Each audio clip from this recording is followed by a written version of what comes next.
19h57.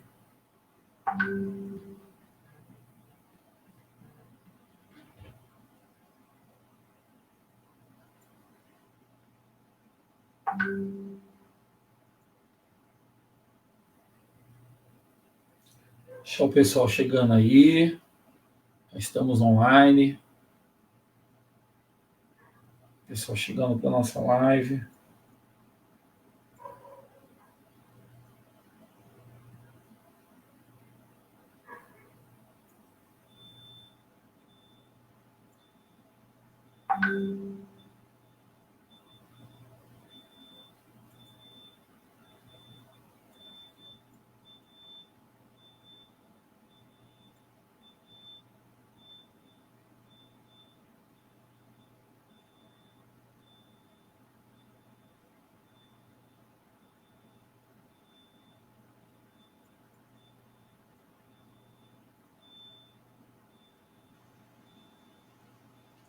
Resolvido. Olá, pessoal, vamos chegando. Preparando para a nossa live aí. Já estamos ao vivo há 2 minutos. Tudo bem? Meu nome é Douglas Manassés. Estou coordenador de Cuidado e Prevenção às Drogas do município do Rio de Janeiro. Hoje nós convidamos para o nosso Papo com Manassés uma pessoa muito ilustre e especial, que é o Dr. Quirino Cordeiro Júnior, nosso secretário de Cuidado e Prevenção às Drogas do Ministério da Cidadania. Com muito prazer, é um momento muito especial. Gostaria que você aí separasse suas perguntas. Eu vou deixar aqui o meu WhatsApp pessoal para que você também possa enviar a sua pergunta, né? Vou deixar o WhatsApp agora. De repente eu deixo ele agora.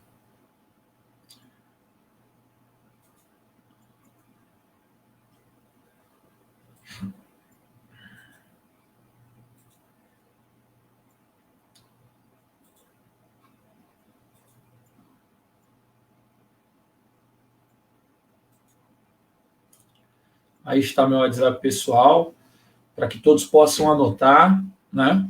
Isso é particular e você pode, depois até da live, a gente tem muitas perguntas que durante a live às vezes não dá para responder, mas elas não vão se perder, não. As perguntas todas vão ser respondidas pelo meu WhatsApp pessoal também, e que você entre na nossa rede de amigos, e vamos ficando próximo aí pelas redes sociais, principalmente pelo WhatsApp. Daqui a pouquinho o Dr. Quirino vai estar entrando, e ele já vai estar acessando o link que nós enviamos para ele, né?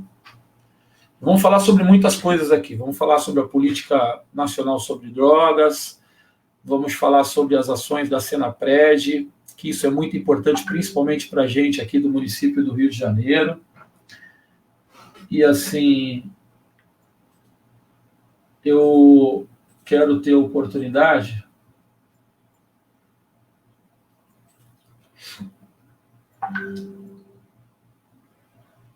só desligar o WhatsApp aqui do computador, que fica melhor.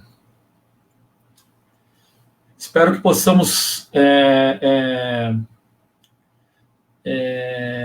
corresponder aí a todos, né? E o doutor Quirino já está chegando aqui, vamos aceitá-lo. Fala, meu nobre irmão.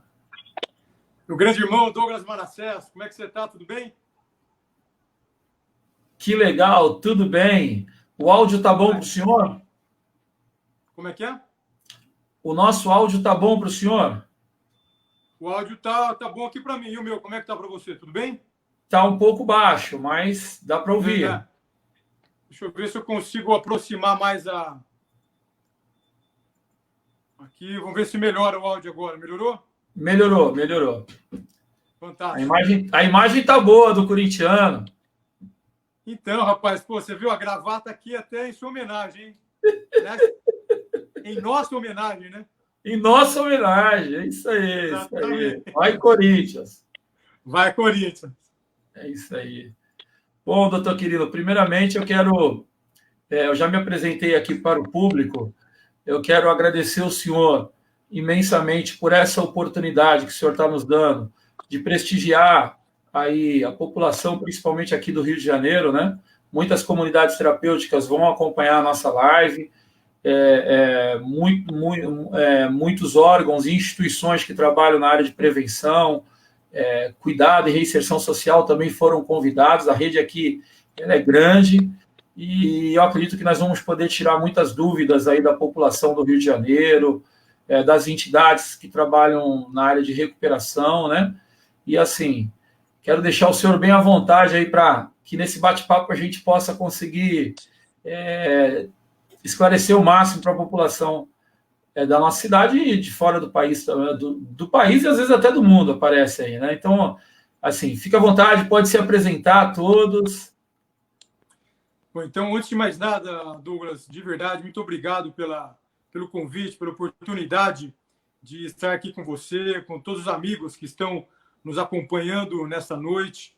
É uma imensa satisfação poder conversar com vocês sobre temas que são de grande relevância para toda a nossa sociedade. Então, para me apresentar, eu sou Quirino Cordeiro, eu sou médico, psiquiatra, tenho experiência acadêmica, sou professor universitário.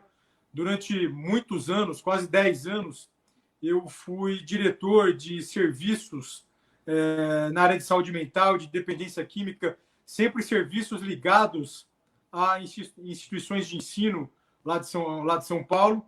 E nos anos de 2017, 2018, eu tive a oportunidade de compor a equipe do Ministério da Saúde naquela ocasião, como coordenador nacional de saúde mental, e participei das mudanças da política de saúde mental naquela feita. Nós publicamos no final do ano de 2017 o que é a nova política nacional de saúde mental, que busca estratégias mais efetivas para ajudar as pessoas que apresentam transtornos mentais no Brasil, baseado em evidências científicas e apartadas de questões ideológicas, enfim, que era a temática, né, enfim, que reinava até então. Então, eu, no ano de 2018, permaneci no Ministério da Saúde, implementando as mudanças que nós havíamos feito no final de 2017.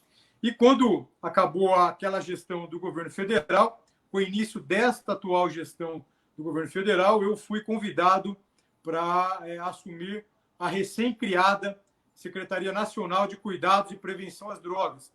É uma novidade na política pública sobre drogas no Brasil, é a criação de uma secretaria no governo federal que cuida das ações de redução de demanda de drogas e ações de prevenção, cuidado, tratamento, reinserção social de pessoas com dependência química.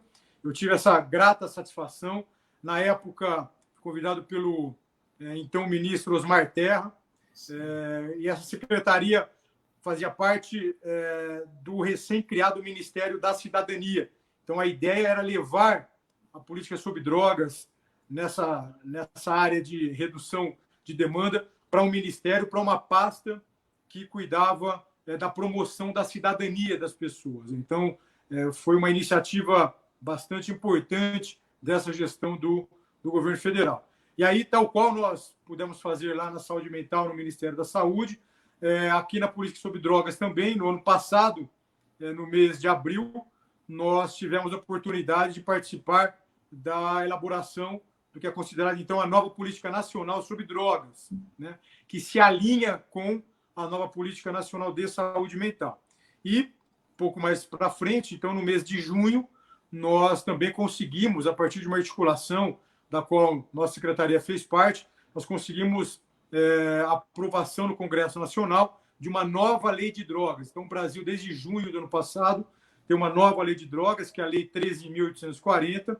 Então, essas três normativas, a nova Política Nacional de Saúde Mental, a nova Política Nacional sobre Drogas e a nova Lei de Drogas, se alinham entre si, buscando oferecer para a sociedade ações mais efetivas no cuidado das pessoas com transtornos mentais de dependência química, na prevenção das drogas, ações também mais contundentes e efetivas na repressão ao narcotráfico, ao crime organizado, enfim. Então, é uma série de ações que essas novas normativas propiciam para o país. Exatamente. Aqui no Rio de Janeiro nós fizemos mais ou menos, nós começamos a ter o norte quando a Senapred ela foi criada, nós começamos a nortear também as nossas ações municipais, né?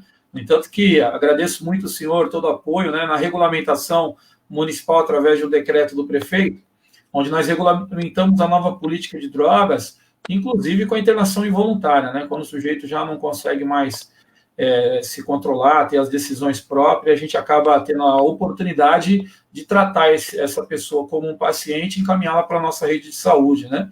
E o senhor acabou vindo até para cá com o ministro, veio para cá com toda essa equipe, né? Foi um evento muito bacana, onde isso deu muita mídia para o Rio de Janeiro e mostrou que que o atual governo está fazendo essas ações tão importantes também.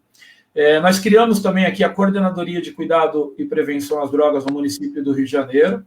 Logo em seguida, regulamentamos o Conselho Municipal Antidrogas e, por final, nós regulamentamos o Fundo Municipal, onde agora está apto para receber recursos através do fundo.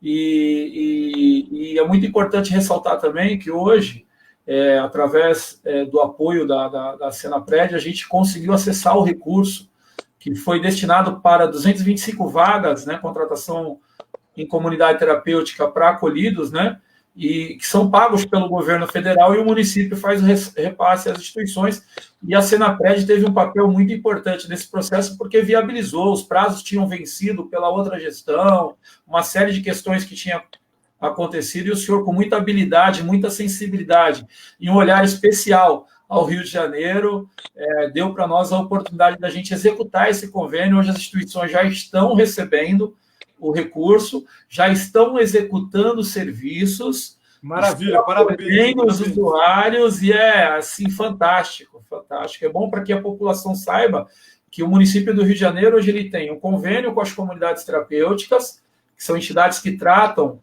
essas pessoas que infelizmente se envolvem com as drogas e precisam desse tipo de atenção, que é gratuito, né? Que é gratuito.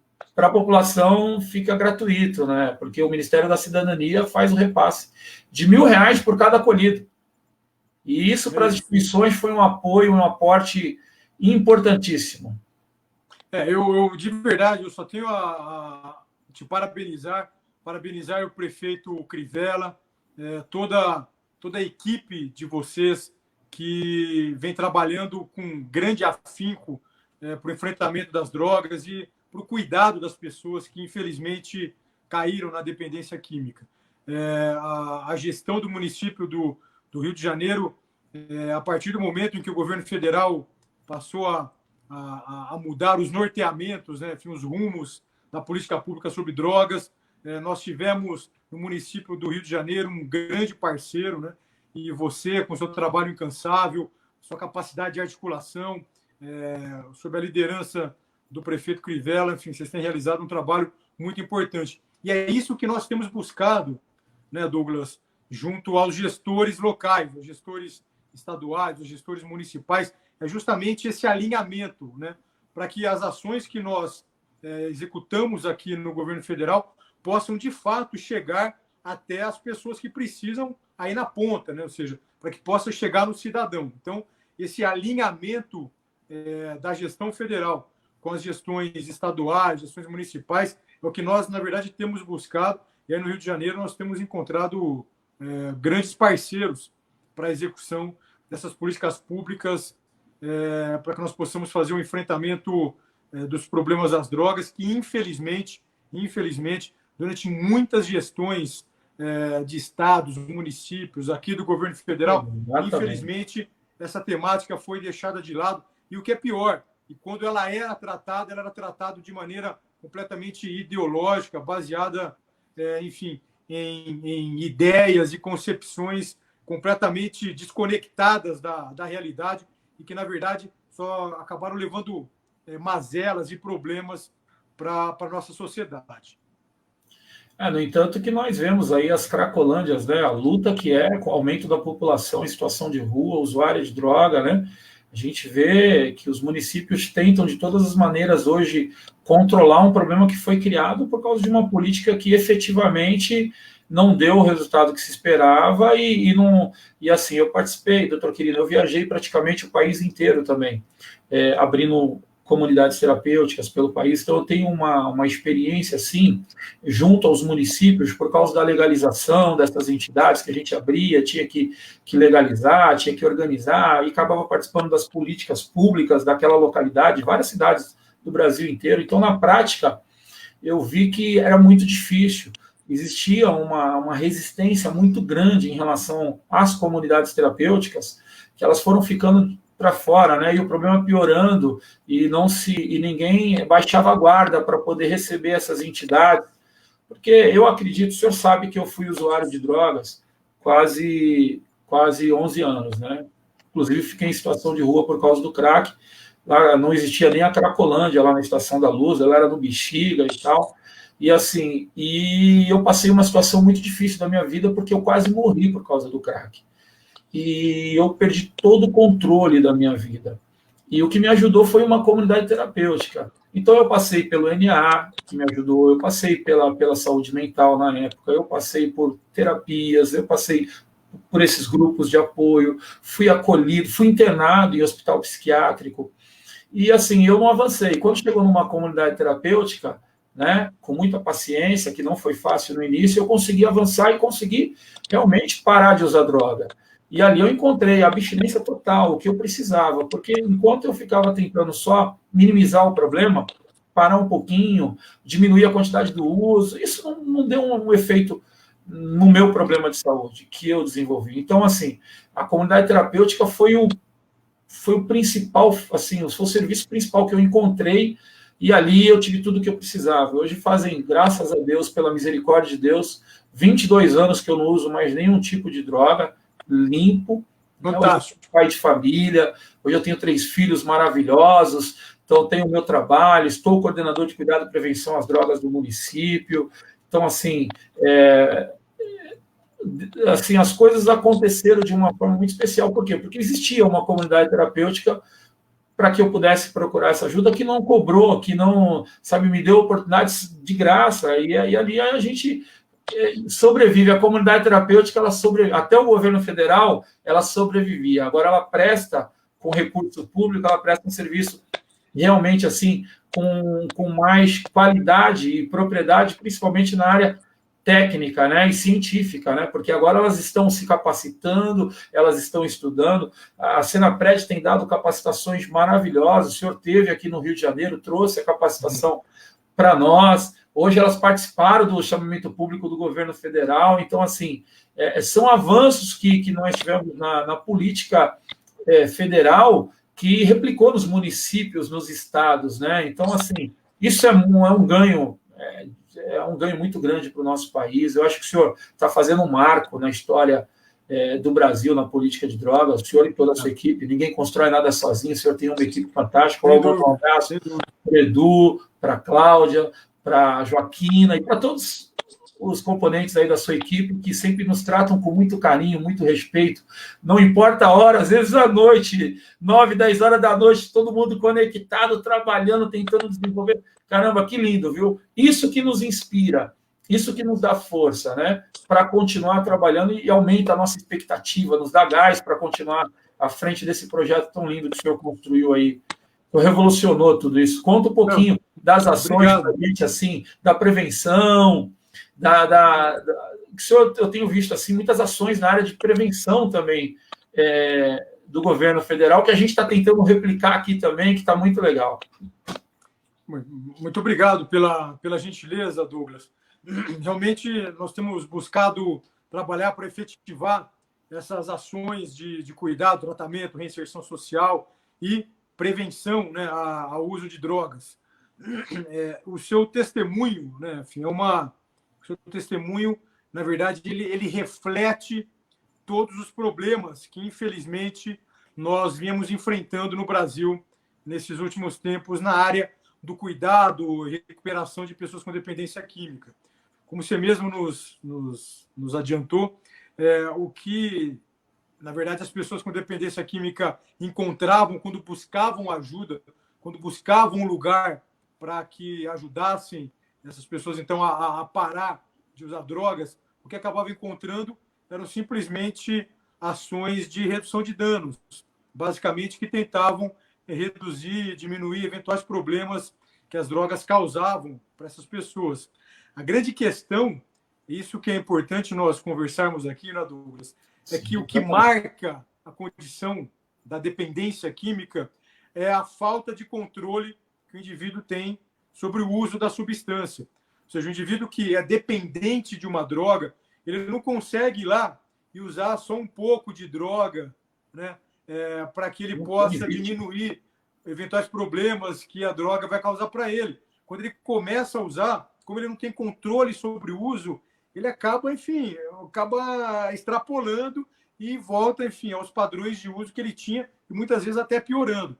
Então, por conta disso que nós temos políticas públicas baseadas em redução de danos, isso não adiantou, né? Enfim, nós temos um histórico no Brasil de 30 anos de redução de danos, e o que nós temos como consequência, como legado, como herança, é esse caos que a gente tem hoje, né?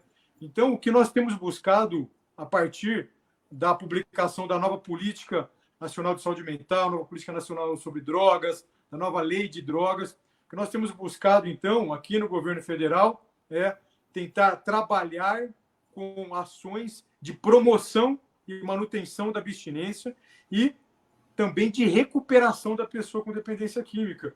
O que nós precisamos buscar, o que nós precisamos ter como horizonte, como meta, é o que aconteceu na sua vida, né? Que a pessoa que aprende dependência química possa encontrar o lugar onde ela possa se recuperar, ela possa encontrar uma nova vida, né? Ela possa retomar a sua vida em sociedade, ela possa construir uma família, ela possa trabalhar, né? Ganhar o seu próprio sustento, enfim, em suma, ter uma vida cidadã. É isso que nós temos buscado aqui no governo federal, oferecer para as pessoas. Não dá mais para a gente ficar, né, como política pública, essa enrolação, né, ficar empurrando problemas com a barriga e ofertando ações que de efetivo mesmo oferecem muito pouco para as pessoas, né?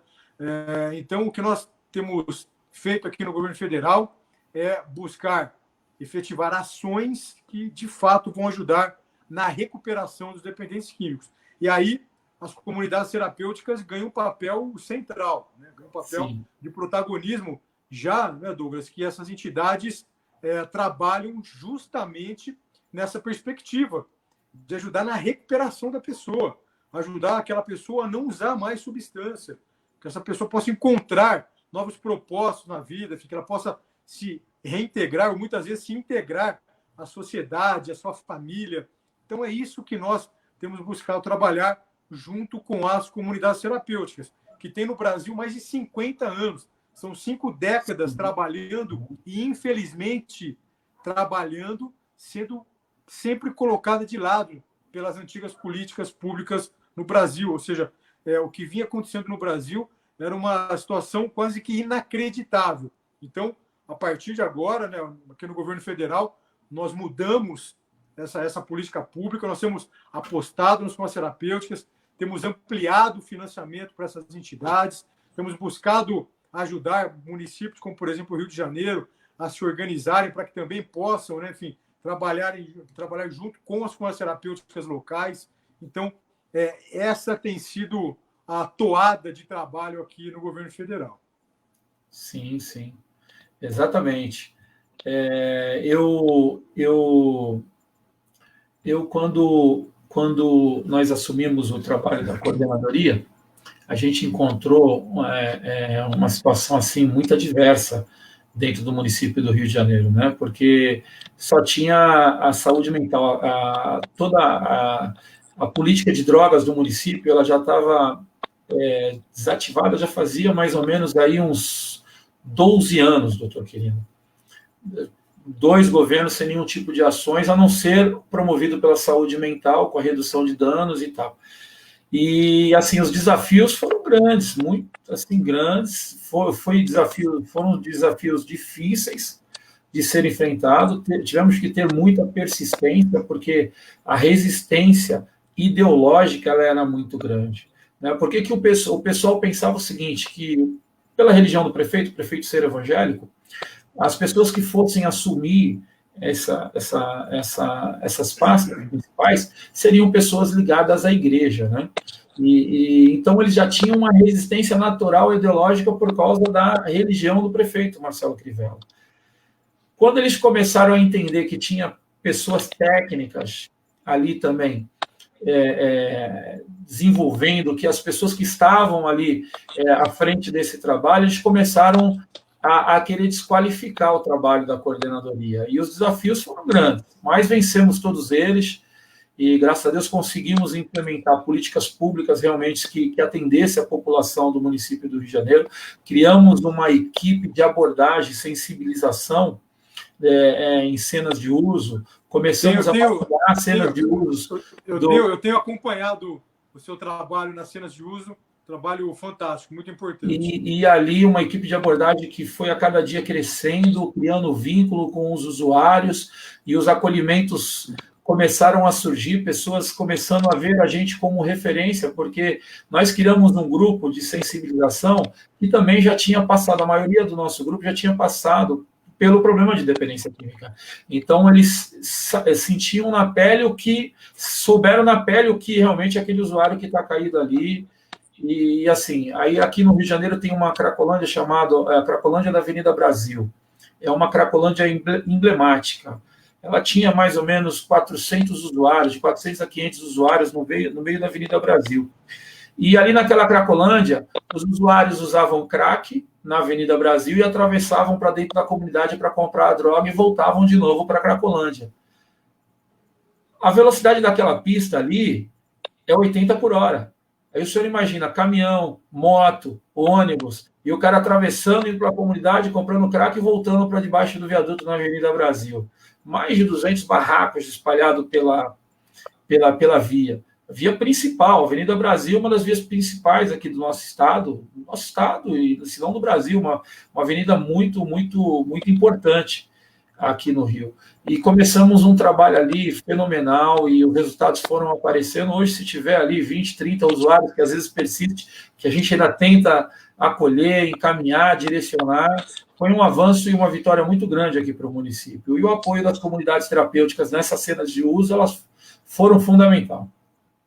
Sabe que isso que você está falando também é uma outra questão que eu acho que é de fundamental importância, Douglas. Porque o que acontece é que o governo federal, né, acaba dando norteamentos, acaba buscando induzir políticas públicas, ajuda no financiamento de políticas públicas. Sim. Entretanto, a execução da política pública cabe ao gestor local. Né? Ou seja, nós aqui do governo federal, novamente, nós buscamos dar os norteamentos, falando, olha, de acordo com as novas políticas públicas que nós temos hoje, o caminho é por aqui, nós buscamos, enfim, estar juntos aos gestores públicos, ajudar na capacitação, nós buscamos aportar recurso financeiro para induzir ações no enfrentamento às drogas. Entretanto, se o gestor local, como vocês, enfim, não estiverem imbuídos, né, desse espírito de resolver o problema, é difícil as coisas andarem, né? Então, isso que você está trazendo aqui, né, para as pessoas que estão nos ouvindo agora e que são de outros estados, outros municípios, isso é muito importante que a gente está falando aqui. Ou seja, é fundamental que os gestores locais possam executar essas ações. E é muito importante também o envolvimento da sociedade civil.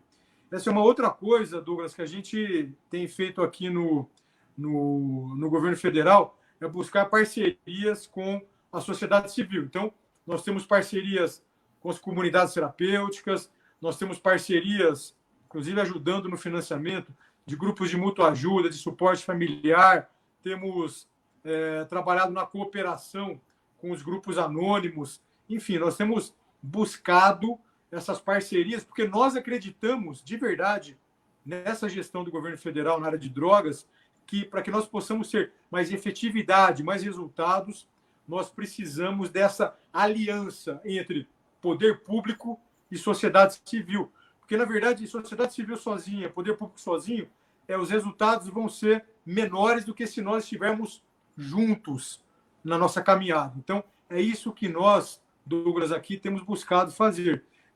E o papel das formulas terapêuticas, recentemente eu estava participando de uma outra live e estava me perguntando, né, como é que você acha que as formulas terapêuticas podem ampliar, né, enfim, o seu escopo aí de atuação? Eu acho que as formulas terapêuticas são entidades que são de suma importância. Por quê? Porque, primeiro, elas trabalham com uma estratégia de cuidado e de tratamento que são extremamente efetivas, né? Elas trabalham ajudando a pessoa a ficar abstinente, a se recuperar. Isso é muito importante. Uma outra questão que é importante é que as formas terapêuticas elas estão bastante disseminadas, né? Hoje, o governo federal, nós financiamos quase 500 comunidades terapêuticas em todo o Brasil. O que significa que nós financiamos, Douglas, comunidades terapêuticas em todos os estados brasileiros, né? Em muitos municípios brasileiros. Então, as formas terapêuticas, elas precisam estar envolvidas em outras ações, como essa, por exemplo, que você está falando, né? Do trabalho junto às cenas de uso, né? Então, nós temos várias experiências que eu conheço aqui do governo federal de comunidades terapêuticas que trabalham na cena de uso. Então, por exemplo, a Fazenda da Esperança, inclusive, tem um projeto específico trabalhando em cena de uso. Aqui em Brasília, nós temos a ONG Salve a Si, que também trabalha nas cenas de uso, enfim, fazendo esse vínculo com o usuário, com a pessoa que está em situação de rua, para sensibilizá-lo e depois, né, enfim, oferecer a possibilidade de recuperação dele em uma comunidade terapêutica, enfim. Então, eu acho que esse trabalho das entidades, né, junto com o poder público local, isso daí eu acho que é fundamental. Eu acho que esse é o melhor caminho, é o caminho mais produtivo que nós temos. A comunidade terapêutica ela tem a fala, né, do usuário, né? Ela consegue, às vezes, muitas das vezes, alcançar onde o poder público não consegue alcançar.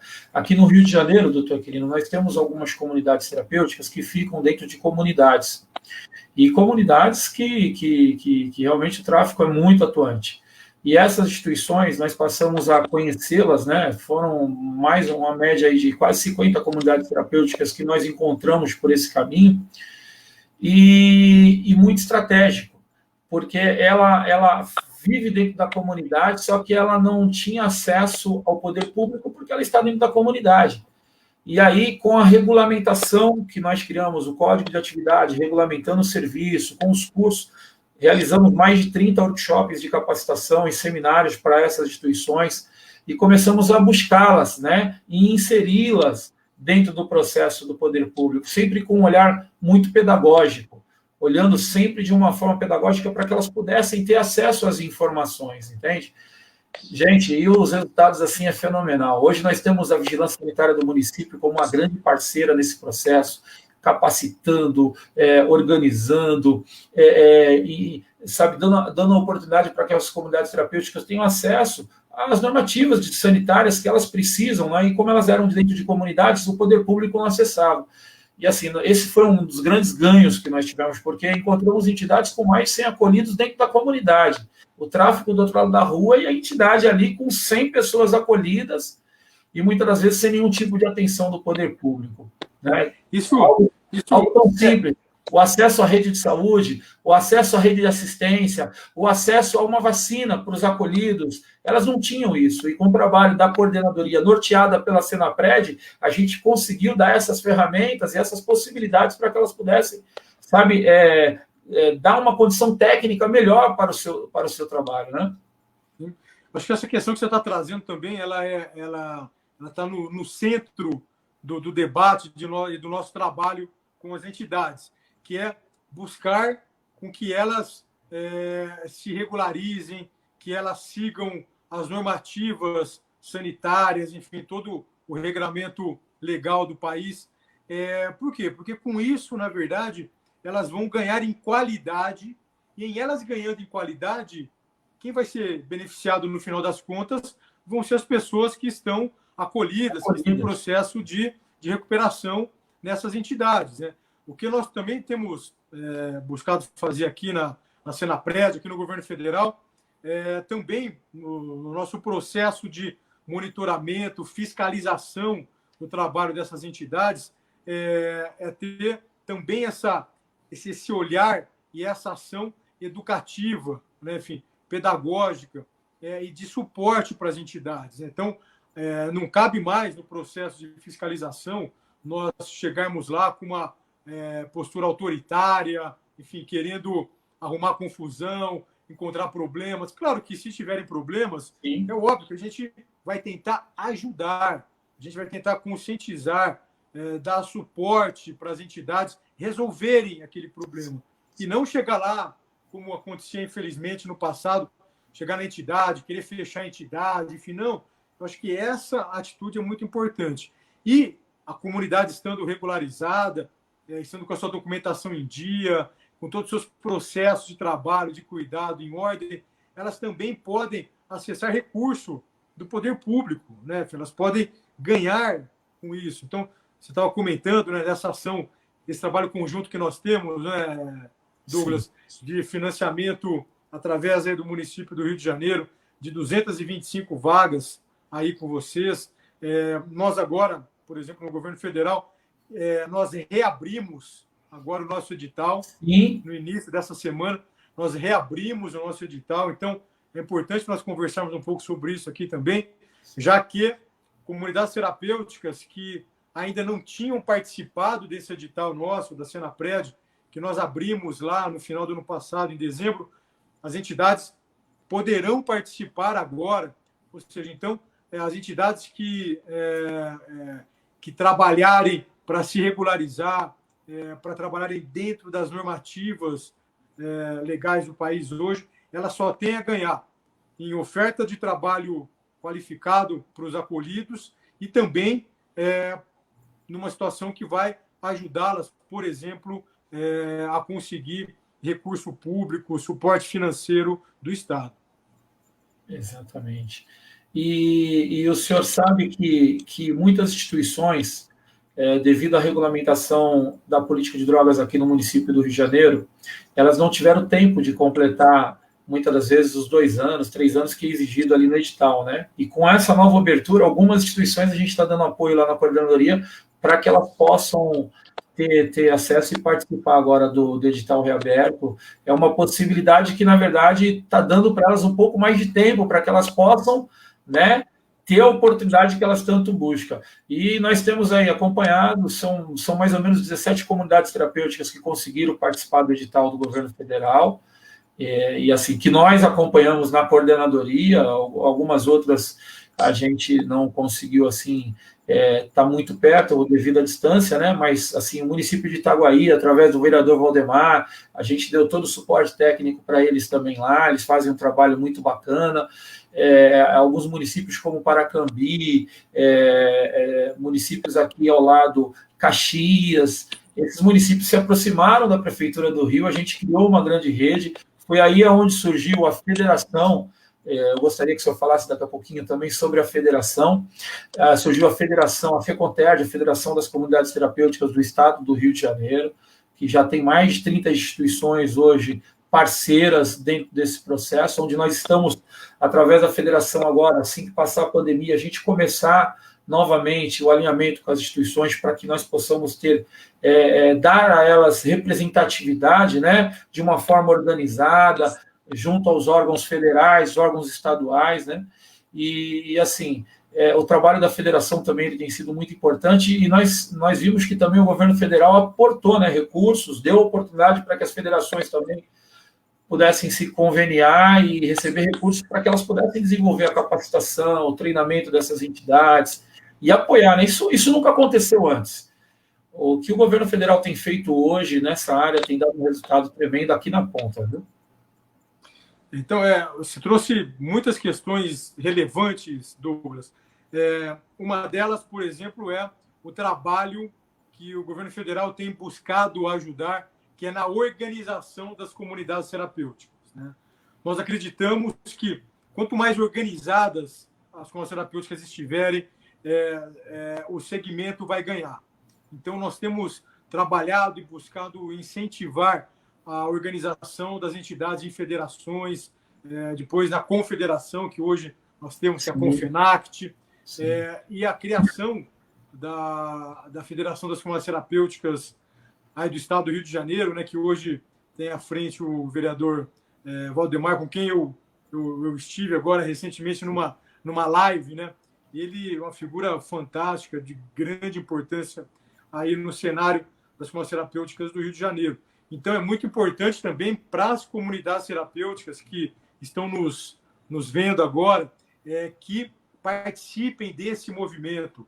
É importante que as comunidades terapêuticas façam parte dessas entidades. Por quê? Porque as comunidades terapêuticas, muitas das federações, têm um lema, né? Que é juntos somos mais fortes. Sim. E é exatamente isso, né? Ou seja, se elas estiverem juntas, é muito mais fácil que elas participem da política pública, que elas lutem pelos seus direitos, que elas lutem pelos direitos dos seus acolhidos. Então, é muito importante essa união das entidades nas federações. E aí, o meu grande abraço para o vereador Valdemar.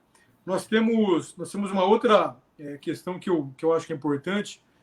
Na live que nós tivemos com ele recentemente, nós conversamos sobre as emendas parlamentares, né? Sim. Eu recebi aqui em Brasília, recentemente, quando ele veio aqui conversar com deputados federais, com senadores, buscando recursos para as comunidades terapêuticas por meio de emendas parlamentares.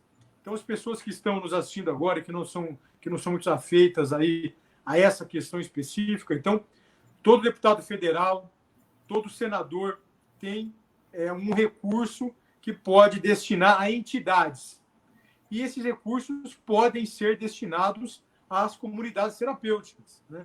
Então, é importante também que as comunidades terapêuticas façam um trabalho, que as federações façam um trabalho junto aos seus parlamentares, junto aos seus deputados federais, aos seus senadores, para que possam conseguir recursos via emenda parlamentar. No ano passado, né, justamente pensando em dar mais potência para as emendas parlamentares, né, Douglas, aqui no governo federal, na nossa secretaria, nós fizemos uma cartilha de emendas parlamentares, nós colocamos lá uma série de ações, de atividades que o deputado federal, que o senador pode aportar recurso para custear lá na comunidade terapêutica. Nós fizemos o lançamento dessa cartilha num evento no Congresso Nacional, enfim. E nesse momento agora, Douglas, nós estamos reescrevendo a cartilha, estamos readaptando a cartilha e vamos lançar essa cartilha em breve. Então, também as federações, as comunidades terapêuticas que tiverem dúvidas, que tiverem interesse em trabalhar as emendas, podem entrar em contato conosco, nós vamos ajudar. Eu mesmo, ano passado, fui visitar vários parlamentares em busca, né, de emendas, e nós tivemos sucesso nisso. Nós conseguimos mais de 140 emendas parlamentares no ano passado, que nós estamos executando agora este ano. E neste ano agora, o nosso objetivo irmos em busca de mais emendas parlamentares, porque nós achamos que é muito importante que as entidades possam receber recurso para que elas possam, enfim, oferecer um trabalho de melhor qualidade. Então, essa questão também eu acho importante. Um outro ponto que você tocou, que eu também queria falar rapidamente aqui, é sobre o trabalho das comunidades terapêuticas junto às assembleias legislativas locais. Aí vocês criaram a frente parlamentar, né, em defesa das comunidades terapêuticas. Eu, infelizmente, não pude estar aí com vocês, eu estava num outro compromisso, mas, de verdade, meus parabéns para vocês. Essa semana eu fiz uma live com a Federação de Comunidades Terapêuticas de Minas Gerais, e eles estão organizando uma frente parlamentar, a criação de uma frente parlamentar na Assembleia Legislativa de Minas. Esse ano eu pude ir na abertura da frente parlamentar em defesa das comunidades terapêuticas no Rio Grande do Sul. Enfim, então, vocês tiveram esse mérito, né, esse protagonismo de criarem aí no estado do Rio de Janeiro a frente parlamentar. Isso é muito importante. Importante agora que vocês possam estar cada vez mais próximos dos parlamentares aí da Assembleia Legislativa local, para, enfim, para desenvolverem ações em conjunto com o poder público, em conjunto com o legislativo.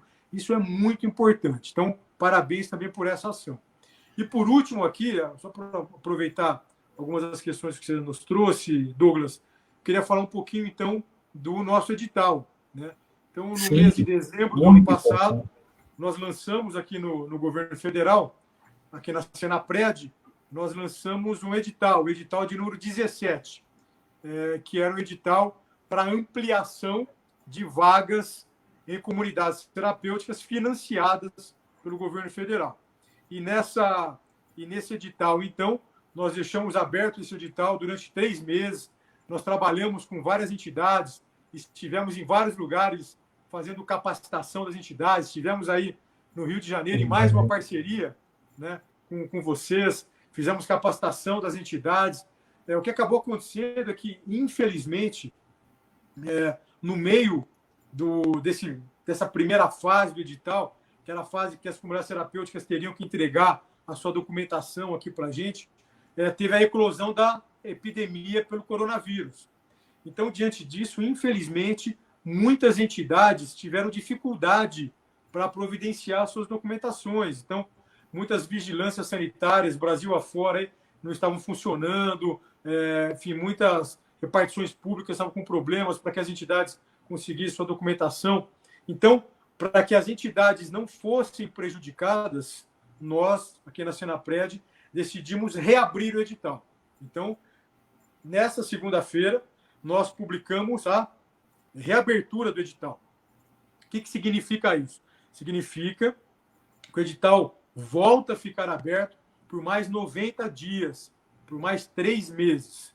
Então, as entidades que apresentaram documentação e que tiveram problema, ou seja, que tinham documentação que estava vencida ou entregou documentação incompleta porque não conseguiu determinado documento, essas entidades vão poder agora, então, entregarem a documentação que estavam faltando, ou as documentações vencidas, enfim, elas vão poder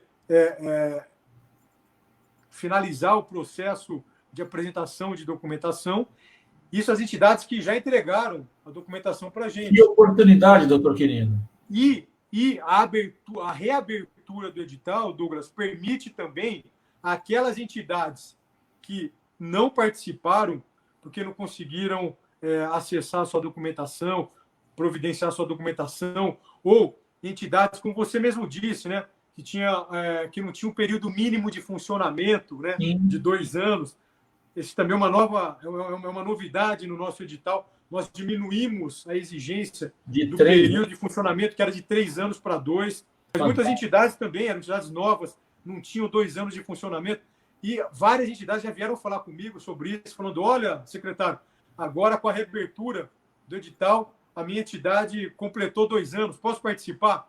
Pode participar. Então, a reabertura, basicamente, ela zera tudo, né? Então, as entidades que apresentaram documentação, mas tiveram problema lá, podem reapresentar ou podem complementar a documentação. E as entidades que não tiveram condições de participar, de apresentar a sua documentação, podem participar agora. E nós estamos muito contentes, muito esperançosos de que essa ação, né, de reabertura do edital possa ajudar, né, enfim, a gente a colocar para dentro mais entidades, que a gente possa ampliar o número de vagas gratuitas oferecidas para as pessoas que apresentam dependência química em todo o Brasil. Doutor Quirino, a perspectiva para chegar em quantas vagas hoje a nível nacional? Então, Douglas, nós tínhamos em 2018 2.900 vagas financiadas pelo governo federal. No ano passado, nós fizemos uma ampliação do número de vagas financiadas. Chegamos a 11 mil vagas, que é o que nós temos hoje. Uau! Né? Uau! Nós saltamos de 2.900 para 11 mil vagas. E agora, com esse edital reaberto, a nossa expectativa é que nós possamos passar das 20 mil vagas. Ou seja, a nossa ideia é passarmos de 2.900 para 20 mil vagas. Vagas que, na verdade, são vagas de acesso gratuito para a população. Então, esse é o nosso objetivo agora com a reabertura do edital. Fantástico, fantástico, fantástico. Doutor Quirino, passamos aí quase mais de 40 minutos, 50 minutos, está chegando a 1 hora. O senhor quer falar um pouquinho sobre as ações junto à família? Porque eu vi também que o governo federal ele tem apoiado o Amor Exigente, algumas entidades nessa área, que é muito importante no processo de reinserção familiar do indivíduo que está ali, né, do apoio à família. O que o senhor tem para falar sobre isso, das ações do governo federal? O fortalecimento das famílias no Brasil é uma bandeira desse governo, a bandeira dessa gestão do presidente Jair Bolsonaro. Nós trabalhamos muito aqui no governo federal nessa perspectiva. O fortalecimento dos vínculos familiares, o fortalecimento das famílias é de fundamental importância não só para a prevenção das drogas, mas para a prevenção de várias coisas, né? Isso é demonstrado, inclusive, por pesquisas científicas. Recentemente, houve publicação de um artigo científico publicado pela Universidade de Harvard, mostrando que uma questão que pode parecer, no primeiro momento, singela, que é o fato, por exemplo, das famílias fazerem uma refeição por dia juntos, né? Então, famílias que fazem uma refeição por dia juntos, elas acabam ajudando os seus membros a diminuírem o uso de álcool e de drogas, ajuda os seus membros, principalmente os seus filhos, a terem menos quadros de depressão, ansiedade, suicídio. Fortalecimento dos vínculos familiares ajuda a retardar a iniciação sexual e, com isso, doenças sexualmente transmissíveis, gravidez na adolescência. O Brasil, infelizmente, é um dos países que tem as taxas mais precoces de gravidez na adolescência. Ou seja, então, o fortalecimento dos vínculos familiares, Moisés, é muito importante para que a gente possa prevenir uma série de problemas que a sociedade brasileira vem enfrentando aí, enfim, nesses últimos muitos anos. Então, o governo brasileiro, o governo federal, tem trabalhado em ações para o fortalecimento das famílias. E na área de recuperação das pessoas com dependência química, nós temos trabalhado em parceria com várias entidades, inclusive ajudando no financiamento delas, como, por exemplo, Federação de Amor Exigente, Cruz Azul no Brasil, Grupo Esperança Viva, que é da Fazenda da Esperança, Pastoral da Sobriedade, enfim. Então, nós temos trabalhado com essas várias entidades, que são entidades que apoiam as famílias dos dependentes químicos. Temos trabalhado também com as entidades anônimas que dão suporte para as famílias, como a Alanon, que dão suporte às famílias de pessoas dependentes de álcool, o Naranon, que dão apoio às famílias das pessoas com dependência de outras drogas. Enfim, então, o que nós temos buscado é realizar ações, tanto de prevenção, focado no fortalecimento dos vínculos familiares, como também ações de cuidado, tratamento, reinserção social, também envolvendo as famílias. Então, essa é uma questão que é muito importante e que é muito cara para nós aqui no governo federal. Fantástico, doutor Quirino. Chegando aí a 54 minutos de live, não vou tomar mais seu tempo, porque eu sei que é precioso, o senhor ainda tem coisas para fazer, né? Então, assim, eu quero agradecer ao senhor a oportunidade de participar das nossas humildes redes sociais, mas o senhor sempre como uma pessoa muito simples, cativante, né? Que é isso que contagia a todos nós do Brasil inteiro. Eu faço parte dessa rede tão grande que o senhor construiu aí, como um fiel escudeiro aqui no Rio de Janeiro. O senhor pode ter certeza que o senhor tem um soldado aqui no Rio de Janeiro. Tamo junto. À sua disposição para qualquer hora, para qualquer momento, nas ações do governo federal, nas ações, nas orientações, nos norteamentos. Estamos sempre à disposição para poder dialogar, para poder interagir, para poder executar também, como nós estamos executando. E, assim, eu quero te agradecer de coração por essa oportunidade. Trago um abraço. Eu avisei o prefeito Marcelo Crivella hoje pela manhã que eu iria estar com o senhor numa live. Trago um abraço do prefeito Marcelo Crivella ao senhor, que tem muito carinho e muita gratidão por todo o apoio do senhor a essa gestão, né, essa parceria, ao presidente Bolsonaro também, que se não fosse ele, né, nós somos soldados, né? Se não fosse ele também, nós não estaríamos aqui tendo essa oportunidade, né? Então, quero agradecer toda a sua equipe mais uma vez, brilhante equipe. Vamos ter algumas lives aí com a Febract, com o Ricardo, com o Pablo, que também vai estar nos ajudando, como o senhor achou muito bacana a gente fazer esse estreitamento com as federações que têm uma bagagem, que estão há muito tempo na nossa frente e que pode, assim, também nortear as ações das federações, da federação aqui do Rio. Então, a gente está construindo esse elo também e estamos aqui à disposição do senhor para o que vocês precisarem, tá? E quero aproveitar a oportunidade, e eu vi que o governo federal, se o senhor quiser falar um pouquinho, ainda tem tempo, se o senhor quiser falar um pouquinho das ações, do seminário que vai ter a semana que vem, né, do governo federal, nós vamos ter um no Rio também, o senhor fala um pouquinho, depois eu falo um pouquinho do Rio também, o senhor vai participar no nosso do Rio, então tá tudo em casa. Estaremos juntos, se Deus quiser, vamos estar juntos sim. Então, a próxima semana é uma semana muito importante, né, Douglas? Para todos nós que militamos, trabalhamos nessa área de políticas públicas sobre drogas. Próxima semana, entre os dias 22 e 26 de junho, vai ser a semana de prevenção ao uso de drogas e de enfrentamento às drogas.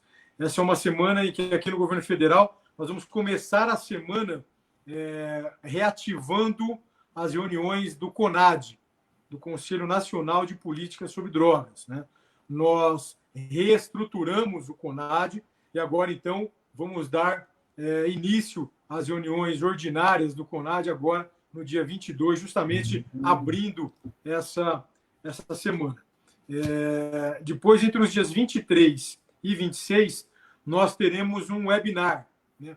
Nós lançamos hoje, né, um vídeo institucional com a chamada e com os tópicos de cada um dos dias. Nós teremos 4 dias, entre os dias 23 e 26. Nós teremos vários participantes nesse webinar.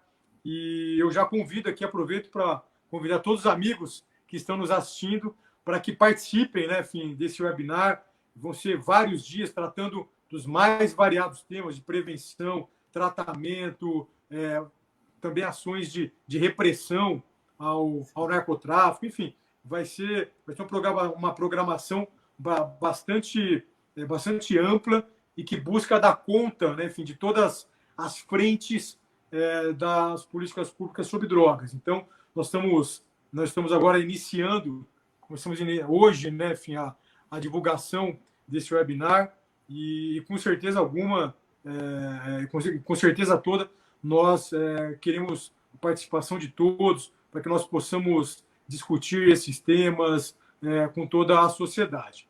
Eu também, enfim, eu só tenho a agradecer, viu, Douglas, a você, ao prefeito Marcelo Crivella, que tem assumido de fato o enfrentamento às drogas aí no município do Rio de Janeiro. E nós sabemos a grande dificuldade que é tratar sobre esse tema, porque, infelizmente, existem interesses dos mais diversos contrários, né, enfim, à causa da prevenção às drogas, do tratamento, da repressão, enfim. Então, é muito importante quando um gestor público, né, como você e como prefeito, assumem isso e colocam a questão das drogas na agenda.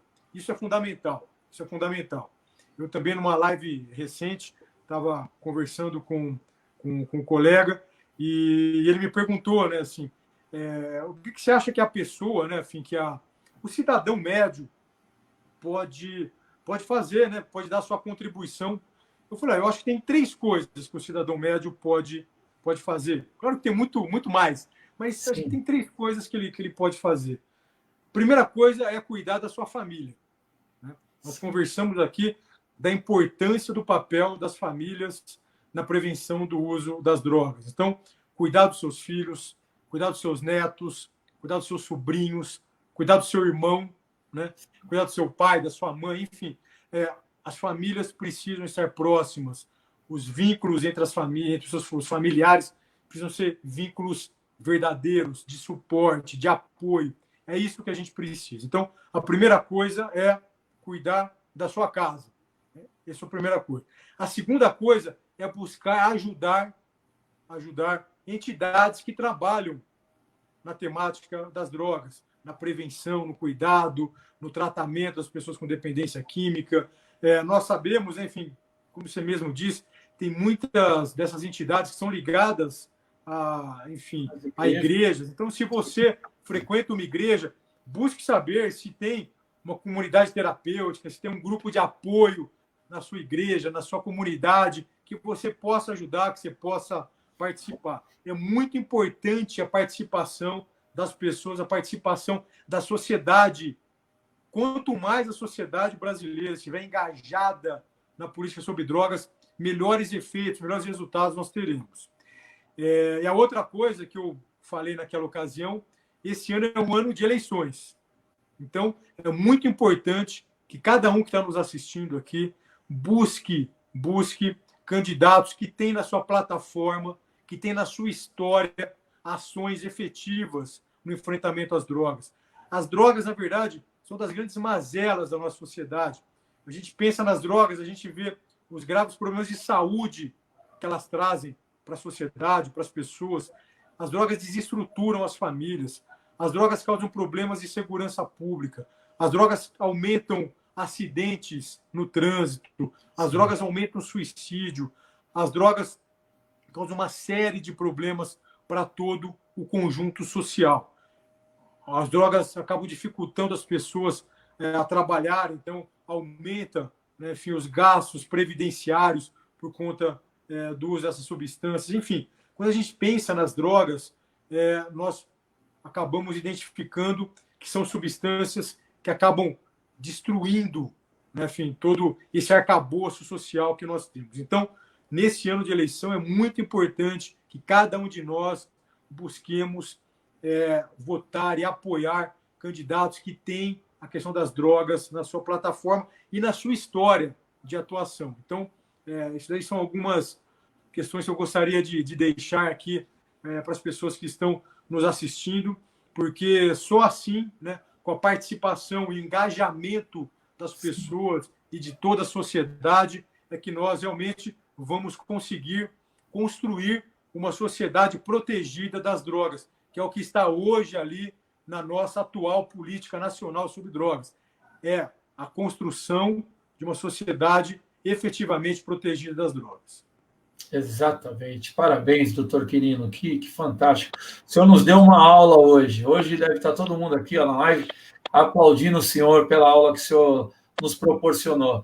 E, assim, o Edu me disse uma vez aí, quando eu estive em Brasília com vocês, ele me falou o seguinte, que o gestor ele tem que entender que se ele tem um dos maiores problemas da cidade, que é a questão das drogas, né, das pessoas em situação de rua com drogas, ele não pode ter a menor pasta.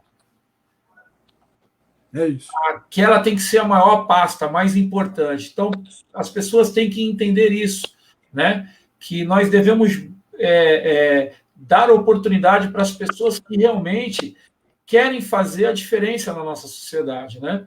Hoje, muitas pessoas lutam, e que nós acabamos conhecendo nesse processo, lutam para ter uma oportunidade para que elas possam ter mais ferramentas de trabalho, né? Porque, na verdade, você dá oportunidade para que as pessoas, os políticos que tenham essa plataforma como uma plataforma de trabalho, eles precisam de ferramentas, e ferramentas é só o poder público que tem, né? Então, assim, obrigado pela participação, senhor. Eu que agradeço, de coração, de verdade, obrigado. Para todos os participantes, aí meu pastor Manassés, lá da Bahia, deputado Manassés, está acompanhando. Eu ainda vou ter a oportunidade de apresentá-lo ao senhor, está acompanhando aí, mandando um abraço. toda a equipe Grande lá da abraço. Instituição Manassés, todas as comunidades terapêuticas do Rio de Janeiro, do Brasil, que acompanham a gente. Quero agradecer a toda a equipe da Prefeitura, que está muito empenhada aí também nos ajudar a proporcionar um seminário na próxima sexta-feira, no dia 26.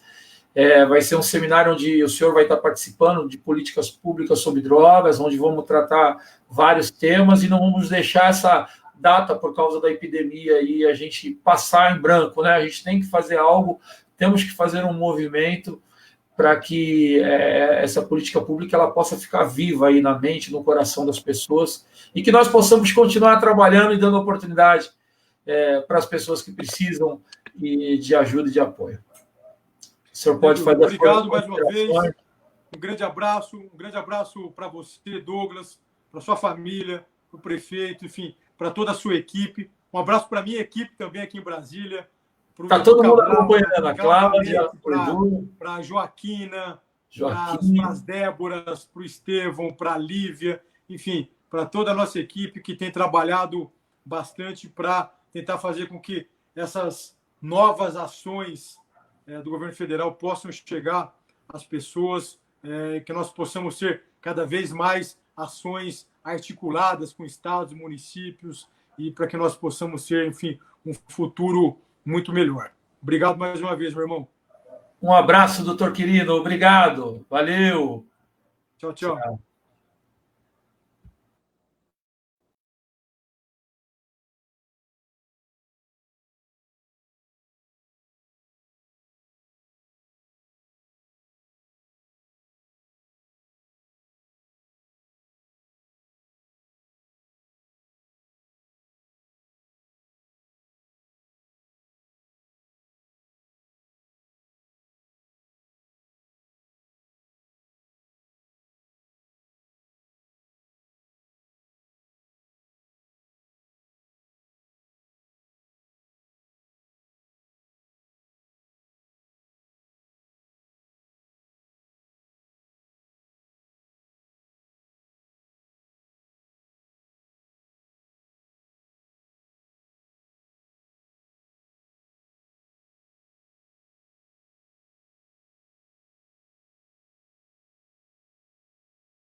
Bom, você já se despediu, né?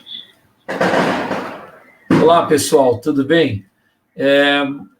Já me despedi de todos vocês, gostaria de deixar meu WhatsApp, eu voltei só para deixar o WhatsApp, né, para que vocês anotem meu WhatsApp aí e agradecer a participação de todos vocês aí. Um forte abraço, muito obrigado e uma boa noite a todos vocês. Agora eu vou encerrar a live.